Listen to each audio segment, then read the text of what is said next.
Hey church, welcome back to week 5, the final chapter of our study season, our journey through the book of James. We're going to jump right into it. There's so much in this chapter, and I pray that so far this journey has been a blessing to you. We've been praying over your personal time of journaling and walking through the scripture, but right now we're going to walk through it with Pastor Lee, who's coming up next week, by the way, preaching on Sunday, which super excited about, and I know that he is as well. So let's jump in as we have last 5 weeks. Lee, give us a synopsis. What's happening in this chapter as James comes to a close? Well, he's finishing. Yeah. I mean, as we said last week, chapters and verses weren't in the original, but we know we're in the end part of the book. So very curious to see how he finishes, and it's pointed. Yeah. It's purposeful. You know, it's a good finish. Yeah. And he talks to these two kind of audiences, right? Yes. At the beginning is the rich oppressors, which we've seen a little bit mentioned throughout the book, and then patients in suffering, those who are suffering, which we know the book is written to a persecuted audience scattered around the region. And so it's very relevant to them. What does he say to those? Well, it's kind of like in this last section, I'm going to have one last pointed direct crack at these two types of people I've talked about all through.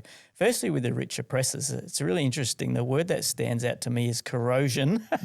Yes. But we would say in our day and age, toxic. Yeah. He's saying, man, this lifestyle is toxic. And we need to say, well, that's not me, but that could be me. Yeah. Because it's all about, as Jesus said, having a love of money, having treasures in this world, and as a result becoming unscrupulous or unjust in our lives because we love money so much. And he's so saying desperate it's to hold on. Toxic. It's toxic. And he basically says, you want what's coming, well, you'll get what's coming. Yeah. So that's that group. Yeah. And then the other group's almost the opposite. It's almost they're the victims, or they're suffering in this world that is so unscrupulous. And he says some great things finally about how to hang in there. Yeah. How to hang in there. Wait, be patient, and persevere. And there's some really interesting wording that he uses.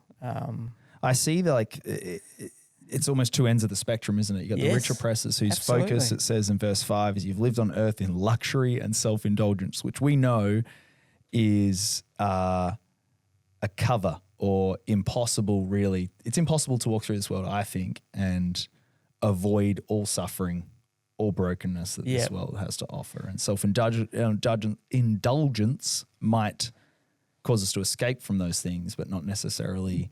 It's a fool's paradise. That's a good description. I love it. And then in the suffering, on the other hand, it's also not true that everything and all is suffering and that's the end. No, that's right. James brings hope. If we're patient in our suffering, if we stand firm, then God's coming back. Jesus is coming back. You'll get what's coming in a good way. Yes. It's not hopeless. Yeah. There's something coming, but sometimes we have to wait for it. And particularly with this audience and often in our lives, we have to wait. Yeah. Patience. Patience. Now, interesting word in the Greek. It literally means slow anger or long anger. So it's the idea of long suffering. Yeah. And particularly in this context, it's the idea of when difficulty comes to me, I'm not going to snap with anger. I'm not going to react in all sorts of ways and lose it. Yeah. I've got a slow fuse. Yeah. So I'm hanging in. So it's quite a specific meaning to the word patience. I love it. Yeah, not just waiting. Yep. But actually a slow fuse. Yeah. Long suffering is that language we've used in the Bible before. It connects with the Old Testament idea of do not fret and blessed are the meek, as Jesus said. It's this idea of I'm not going to blow up when I'm under pressure. I'm going to be patient and have a long fuse. Then there's the word perseverance. Yeah. Tell us about that. That's a specific word as well, and it's a word picture, and it basically is this picture of there's a great weight coming upon me or a great pressure coming upon me, but I'm holding station.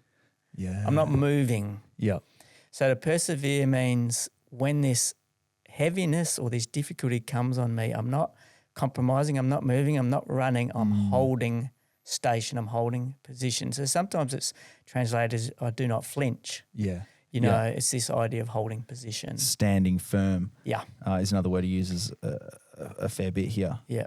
Perseverance. It's to keep going and not lose my direction, my place when under pressure. Yeah. It's good stuff. It is. But, I'm passionate about the next sort of part of this chapter where it comes into a real close. Really good. And it's funny, isn't it? We're talking about prayer as he comes to the end. And I think it's tempting to lose connection with the power of prayer in suffering, or when we're wealthy, when everything's going well. Oh, I don't need that. I only need that when I'm in devastation or I'm desperate. But as James begins to give this prescription for what we're to pray for, it's all encompassing. He gives both. Yeah, he does. Same as the spectrum of the two people. There's a spectrum of the two circumstances of life. Yeah. You're in trouble? Yeah. Pray. But don't forget, if life's good, pray. Worship. We do forget that. Yeah. Yeah. Be 100%. thankful. What else do you see in that prayer section? A comment I would make here is it's not a formula. I think people could use it as such, say, right, how do I get healing? Yeah. How do I get a result? I follow these steps. Yep. Yeah, talk to that. We do that. Yeah. I would call that pop or popular Christianity is finding a formula to get to end result. Yeah. I think as Aussies we're a bit cynical of that. We keep it real. Yeah. So it's not a formula, but it's certainly important principles. The one that stands out to me probably is the connection between relationships and wholeness or healing. And all the way through we see this sense of, be forgiven or be right with each other, but then also in our personal lives a sense of health, a sense of healing, and even suggesting, and they believe that in Old Testament times, if you're sick, you've sinned.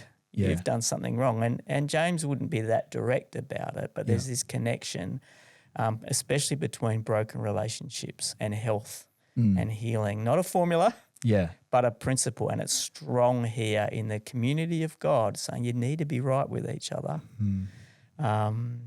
because it can affect the health of your life. Yeah. Yeah, across the board. Theologians have debated this sick person terminology. Is it physical?